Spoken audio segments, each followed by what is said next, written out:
বিগত 16 বছরে স্বাধীনভাবে কথা বলার সুযোগ আপনাদের ছিল না। আল্লাহ রহমত, ছাত্র জনতা আবু সাইদ খোকনের মুক্তের রক্তের বিনিময়ে আজকে আপনারা এই রাস্তার ফুটপাতে দাঁড়িয়ে আমাদের মতো নগণ্য রাজনৈতিক কর্মীরা বাংলাদেশের মানুষের কথা তুলে ধরার যে সংবাদটুকু অতীতে প্রকাশ করতে পারেন নাই, আজকে হৃদয় খুলে মনের মতো করে আমাদের কথাগুলো বলার সৌভাগ্য হয়েছে একমাত্র আবু সাইদ খোকনের রক্তের। প্রিয় বন্ধু, বৃষ্টি মিলে দিনে বক্তব্য বাড়াবো না। বাংলাদেশের 18 কোটি মানুষের এখন একটি দাবি, সেই দাবি হল যে ভারতে আশ্রয় নিয়ে আমরা স্বাধীনতা যুদ্ধ করেছি, যে ভারত দেশকে বিশ্বের গণতন্ত্রকে দেশ হিসেবে দাবি করে, সেই ভারত গণতন্ত্র নিয়ে অহংকার করে, যেই ভারত বাংলাদেশকে স্বাধীনতা যুদ্ধে সহযোগিতা করেছে, সেই ভারতের প্রতি এই সময়ের মানুষের দাবির কথা বলতে চাই। আপনি যদি গণতান্ত্রিক দেশ হয়ে থাকেন, আপনি যদি গণতন্ত্রের কথা বলে থাকেন, আপনি একটু নজর দিয়ে দেখুন বাংলাদেশে 16 বছরে কত মায়ের বুক শেখ হাসিনা খালি করেছে। আপনি একটু নজর দিয়ে দেখুন শেখ হাসিনার যুবলীগ, কৃষক লীগ, স্বেচ্ছাসেবক লীগ, কিছু সংখ্যক পুলিশের সহায়তা বাংলাদেশের কত লোককে গুম করেছে, কত মায়ের বুক খালি করেছে।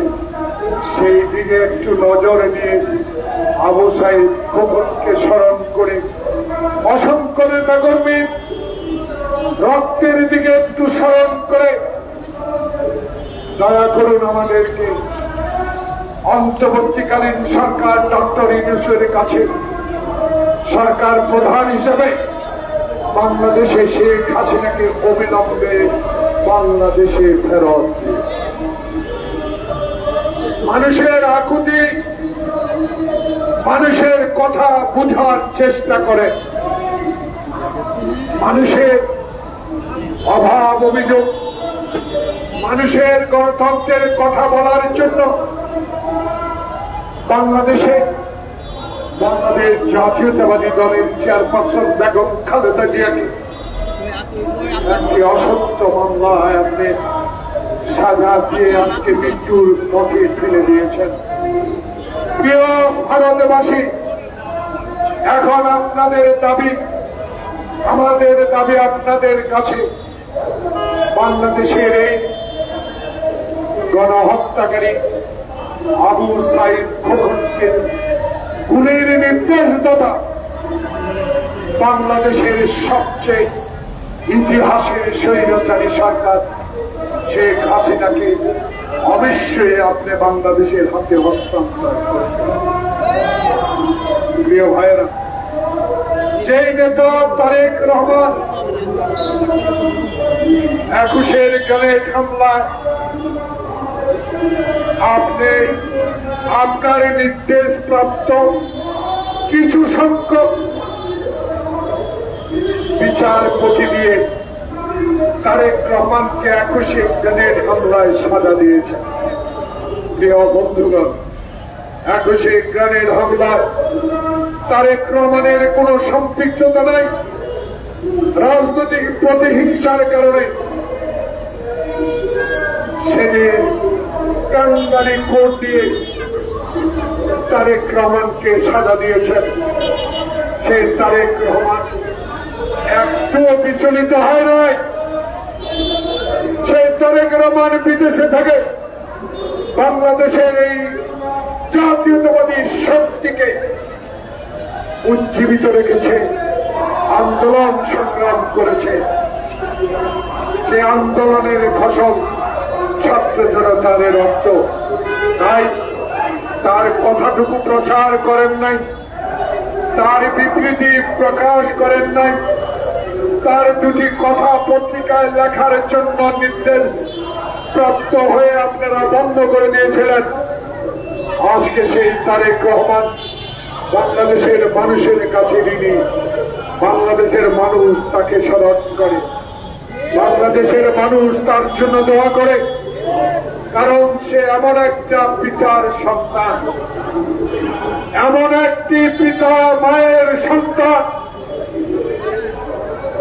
যে পিতা বাংলাদেশের স্বাধীনতা ঘোষণা করেছে, যে মাতা বাংলাদেশের গণতন্ত্র পুনরুদ্ধার করেছেন হুসেইন মোহাম্মদ এরশাদ, সেই ব্যক্তির নেতার সন্তান তারেক রহমান। সেই তারেক রহমান বাংলাদেশের মানুষের জন্য দোয়া করে, ইনশাআল্লাহ বাংলাদেশে বীরের মতো ফিরে আসবে। তারেক রহমান বলেছে, আমি শেখ হাসিনার মতো অবৈধ ভোটে প্রধানমন্ত্রী হতে চাই না। আমি বাংলাদেশে মৃত ব্যক্তির ভোট দিয়া প্রধানমন্ত্রী হতে চাই না।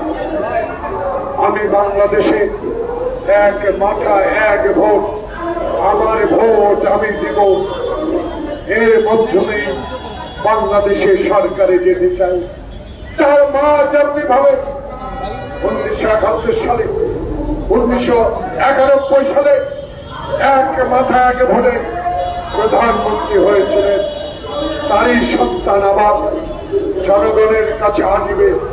জনগণ আবার 91 সালের মতো ভোট দিয়ে তাকে সরকার প্রধান করবে, এই প্রত্যাশাই আমরা করি।